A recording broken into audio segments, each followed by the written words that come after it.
Let's talk about vegan food. Vanessa Sturman is here with us. Morning. It's good Morning. to see you. Thanks for taking the time to join us.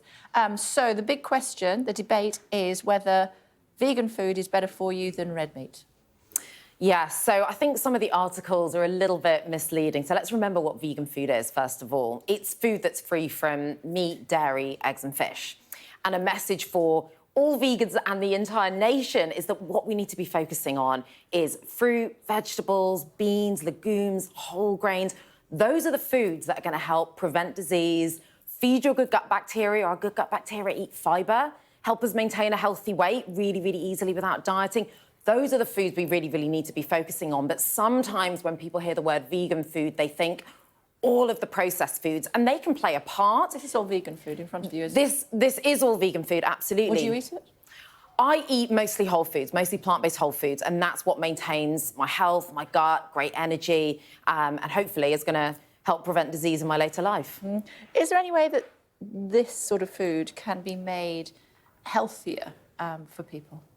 There really, really is. I mean, we can also talk about the direct comparison between some of this food and meat. I mean, some of the examples are we know that processed red meat and red meat are classified as type 1 and type 2 carcinogens. So we do need to worry about things like potential disease later in life. There's many other ways of making this sort of food. You can make it with other, they're called substitutes, but really they're just foods in themselves, like tofu and tempeh, which are made from soybeans. You can make your curries without any of this sort of stuff, for example, using chickpeas instead of chicken. That would be the absolute healthier way of doing things. Personally, though, I eat the mostly plant-based whole foods. Would you ever eat this? These are not so much for me, and they weren't for me even before I went vegan, if I'm completely honest. So it does depend what people really like. Some of these foods are very good transition foods. They're better for the environment. I mean, stuff like that's fake meat, isn't it? That is fake meat, absolutely. There's a huge, huge range when it comes to plant-based meats. There are some that are made with less ingredients than others. There are some that are cheaper than others. There's some that taste really fantastic. There are some that are just very much soya-based, for example, are a lot healthier. So it really, really depends. But personally, for me, there's other ones other than these that I might eat. But people love these. And like I said, they're great for transition, they're great for the environment, much better than meat. And we still know that these foods don't have the cholesterol in that meat have or the trans fat. They often have less saturated fat. And we know that red meat, even 2 portions a week, can increase our risk of type 2 diabetes. So what is used if you don't use animal fat to make the pastry, etc.? So something like the pastry, it could be vegan or non-vegan for a start. I mean, I think if we keep the conversation... But then it wouldn't be a vegan... Then it wouldn't be something vegan. I wouldn't really advise having pastry regularly in your diet anyway, because of the fat, for example. But something like phyllo pastry is pretty much made of water and flour. So if you wanted to replace it with a healthier pastry, you could do that. But something like a pastry, whether it's made with butter or plant-based butter, is not something we want to regularly have in our nutrition anyway. So you don't buy into the suggestions, according to this latest report, that actually some food like this is worse for you than red meat?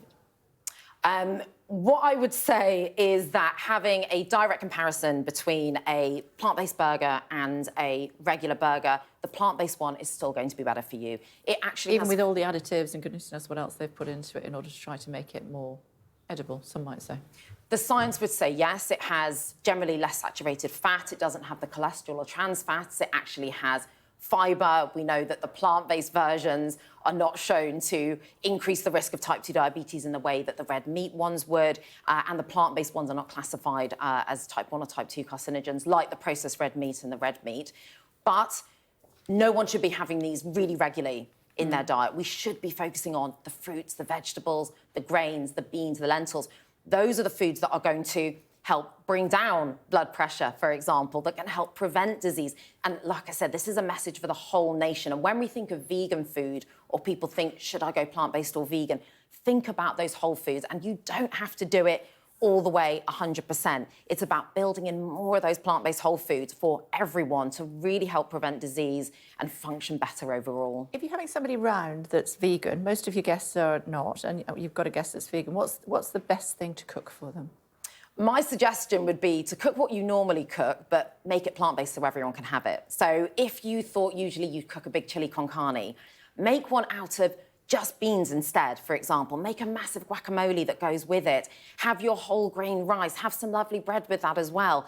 You could even make some meat out of tofu. So you could put some lovely smoked paprika on that tofu, for example, and lots of garlic, and you could have an extra plant-based meat on that isn't one of the substitute, isn't heavily processed, but is high protein and still anti-inflammatory. OK. I normally go for a stuffed mushroom. That's also Good. lovely. Absolutely. This is the thing. It's the plant-based whole foods that are fantastic. And regardless of whether you're vegan or not, eat more of those foods, even if you are still having some animal products. Okay. It's not a problem if the main is the plant-based whole foods, which we know are so good for us. Fascinating stuff. Thanks very much. Thank for taking the you. time. Thanks for coming in. Appreciate it.